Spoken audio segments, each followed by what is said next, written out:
Welcome to the Kumar Dev educational. खोया हुआ आदमी। दुखी गांव वालों ने खोए हुए आदमी की याद में उसकी एक मूर्ति बनाकर गांव के बीचों बीच स्थापित कर दी। गांव वाल ने प्रण लिया कि वे उस खोए हुए आदमी के दिखाए मार्ग पर चलेंगे। आज भी यदि आप उस गांव में जाएंगे तो आपको उस खोए हुए आदमी की वहां स्थापित मूर्ति दिख जाएगी। वह आदमी न जाने कहां से भटकता हुआ दूर दराज के उस गांव में पहुंचा था। गांव के कुत्तों ने जब चिथड़ों में लिपटे उस आदमी को देखा तो उन्हें वह कोई पागल लगा। वे उस पर बेतहाशा भौंकने लगे। कुत्तों की देखा देखी गांव के बच्चे भी पूरी दोपहर उसे छेड़ते और तंग करते रहे। संयोग से किसी बड़े आदमी ने गांव के बच्चों को उस पर पत्थर फेंकते हुए देख लिया। जब वह उस आदमी के करीब गया तो उसके चेहरे पर मौजूद खोएपन के भाव के बावजूद उसे उस आदमी में गरिमा के चिन्ह दिखे। यह आदमी पागल नहीं हो सकता, उसने सोचा। गांव के उस बड़े व्यक्ति ने उस आदमी से उसका नाम पता पूछा पर वह कोई उत्तर नहीं दे सका। वह केवल इतना बोल पाया, शायद मैं खो गया हूँ। यह सुनते ही गांव के उस बड़े व्यक्ति ने निश्चय किया कि वे सब उसे खोया हुआ आदमी कहकर बुलाएंगे। खोया हुआ आदमी इतना खोया था कि उसकी पूरी स्मृति का लोप हो चुका था। उसके जेहन से उसका नाम और पता पूरी तरह खो चुके थे। न उसे अपनी जाति पता थी, न अपना धर्म, लेकिन अपने खोएपन में भी उसमें परिचित जैसा कुछ था जो उसे अपना सा बना रहा था।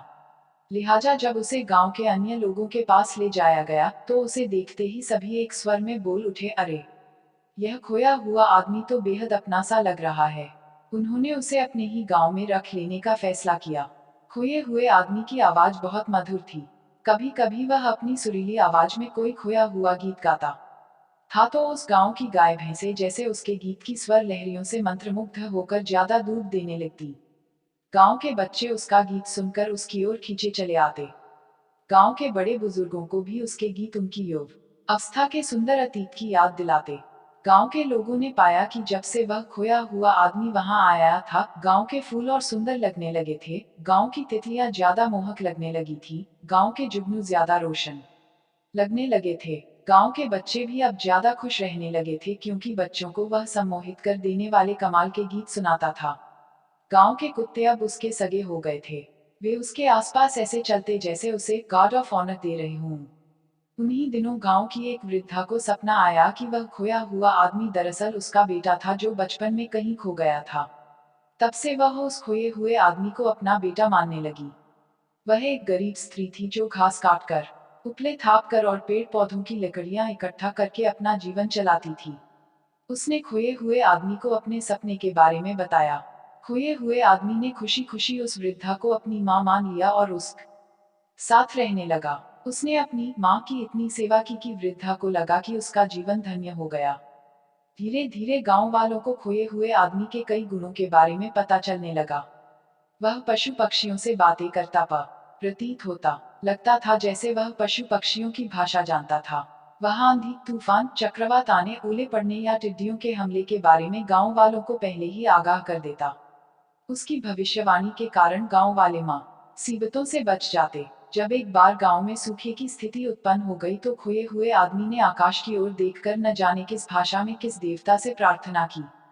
कुछ ही समय बाद गांव में मूसलाधार बारिश होने लगी। सूखी मिट्टी तृप्त हो गई और बच्चे बड़े सभी इस झमाझम बारिश में भीगने का भरपूर आनंद लेने लगे। उस दिन से खोया हुआ आदमी गांव में सबका चहेता हो गया। गांव के किनारे कुछ घर दलितों के थे और कुछ मुसलमानों के। गांव की ऊंची जाति के लोग उनसे अलग रहते थे। खोए हुए आदमी ने दलितों और मुसलमानों से भी मित्रता कर ली। वह रोजमर्रा के कामों में उनकी मदद कर देता, उन्हें उनके अधिकारों के बारे में बताता। देखते ही देखते गांव के दलित अपने हक की मांग करने लगे। उधर गांव के बड़े बूढ़ों पर भी खोए हुए आदमी के समझाने का असर हुआ। धीरे धीरे दलितों का शोषण बंद हो गया। आपसी भाईचारा बढ़ने लगा। गांव के दलितों और मुसलमानों के प्रति ऊंची जातियों के लोगों का व्यवहार सुधरने लगा। गांव के दलितों को गांव के कुएं से पानी लेने की सुविधा मिल गई। उन्हें गांव के मंदिर में प्रवेश करने का अधिकार मिल गया। गांव के हिंदू और मुसलमान मिलजुल कर ईद और होली दिवाली मनाने लगे। इस तरह गांव में सांप्रदायिकता और जातिवाद को दूर करने में खोए हुए आदमी ने महत्वपूर्ण भूमिका निभाई। उसके आने से गांव में एक और बदलाव आया। गांव में पहले स्त्रियों की दशा का नहीं थी। खोए हुए आदमी ने स्त्रियों को अपने अधिकारों के लिए लड़ना सिखाया। गांव की सभी स्त्रियां पुरुषों की ज्यादतियों के खिलाफ एकजुट हो गईं। खोए हुए आदमी के समझाने का असर भी हुआ। धीरे धीरे स्त्रियों के विरुद्ध अत्याचार समाप्त हो गया। उन्हें भी सम्मान मिलने लगा। इस गांव से करीबी कस्बे की दूरी 3 दिन की थी। गांव में खेती की जमीन तो थी पर कभी बीज नहीं मिलता, कभी खाद नहीं मिलता। खोए हुए आदमी ने गांव वालों को प्रेरित किया कि वे गांव में ही अच्छे बीज और जैविक खाद की दुकान खोल लें। वह खुद लोगों के खेत में मेहनत करता, खेती बाड़ी में उनकी मदद करता। लगता जैसे उसके हाथों में जादू था। उसकी मदद गांव वालों के लिए खुशहाली ले आई।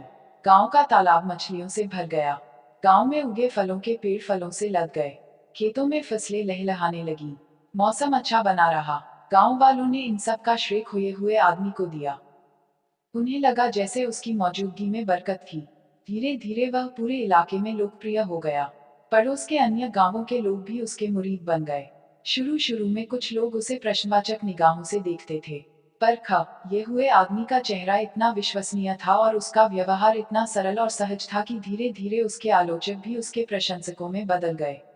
लोगों को लगता था कि उसके पास कोई जादुई शक्ति है जिससे वह आसानी से समस्याओं के हल ढूंढ लेता है। हालांकि खोए हुए आदमी ने हमेशा इस बात का खंडन किया। वह लोगों से कहता, आप सबके पास भी वही शक्तियां हैं। खुद को पहचानो, अपनी ऊर्जा को रचनात्मक और सकारात्मक कामों में लगाओ, जोड़ो और जोड़ो। इस तरह खोए हुए आदमी ने इलाके के लोगों में नया विश्वास भर दिया। लोगों में नया जोश, नया उत्साह आ गया। पर अंत में वह दिन भी आ पहुंचा। एक रात मौसम बेहद खराब हो गया। बादलों की भीषण गड़गड़ाहट के साथ पूरे आकाश में बिजली कड़कने लगी। तभी कई सूर्यों के चौंधिया देने वाले प्रकाश ने रात में दिन का भ्रम उत्पन्न कर दिया। फिर वज्रपात जैसी भयावह गड़गड़ाहट के साथ गांव में कहीं बिजली गिरी। लोग अपनी सांसों का धुकाधुकी के बीच अपने अपने घरों में दुबके हुए थे। सारी रात मौसम बौराया रहा। लोगों का कहना है कि उस रात गंधक की तेज गंध पूरे गांव में फैल गई थी और मकानों की खिड़कियों दरवाजों की झिर्रियों में से घुसकर यह तीखी गंध सभी घरों में समा गई थी। सुबह जब मौसम साफ हुआ तब गांव वालों ने पाया कि वह खोया हुआ आदमी अब उनके बीच नहीं था। वह गायब हो चुका था। गांव वालों ने उसे बहुत ढूंढा पर उसका कोई पता नहीं चला। न ने उसे जमीन निगल गई थी या आसमान खा गया था। उसकी तलाश में आसपास के गांवों में गए सभी लोग खाली हाथ वापस लौट आए। गांव की गलियां उसके बिना सूनी लगी। पशु पक्षी उसके बिना उदास लगे। गांव के बच्चे उसके बिना बेचैन लगे। गांव के कुत्तों की आंखों में भी आंसू थे। दुखी गांव वालों ने खोए हुए आदमी की याद में उसकी एक मूर्ति बनाकर गांव के बीचों बीच स्थापित कर दी। पंचायत की सभी बैठकें अब इसी मूर्ति के पास हुआ कर थीं। गांव वालों ने प्रण लिया कि वे उस खोए हुए आदमी के दिखाए मार्ग पर चलेंगे। आज भी यदि आप उस गांव में जाएंगे तो आपको उस खोए हुए आदमी की वहां स्थापित मूर्ति दिख जाएगी। लेकिन आपको असली बात बताना तो मैं भूल ही गया। खोए हुए आदमी के गायब होने के कुछ समय बाद जब जनगणना अधिकारी इस गांव में पहुंचे तो वे यह देखकर हैरान रह गए कि गांव में किसी को भी न तो अपनी जाति याद थी, न अपना धर्म याद था। धर्म और जाति के बारे में उनकी स्मृतियां उस खोए हुए आदमी के साथ ही जैसे सदा के लिए खो चुकी थी। काश अपने शहर में हमें भी ऐसा खोया हुआ आदमी मिल जाता। Thanks for watching. Like, share and subscribe.